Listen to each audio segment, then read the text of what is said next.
गज़ल खालिद अहमद, आवाज़ डॉक्टर सादिक हुसैन गौहर।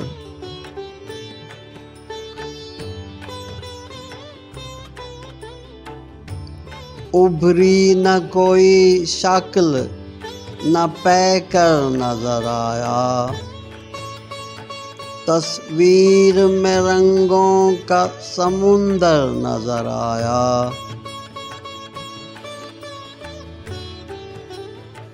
ऐ दोस्त, तेरा शहर भी है शहरे तलिस्मात, छू कर जिसे देखा वही पत्थर नजर आया।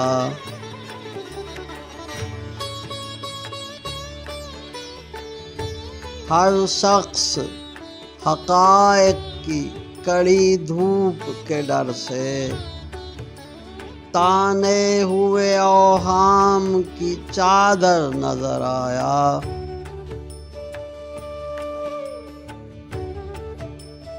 हर शख्स नया शख्स था जब गौर से देखा, इंसान एक इंसान के अंदर नजर आया।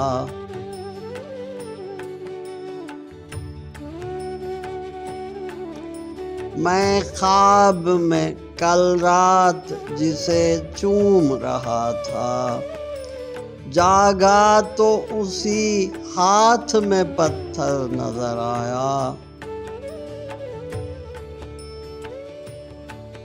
जब बोने लगा बीज ख्यालात के खालिद, हर लफ्ज़ का दामन मुझे बंजर नजर आया।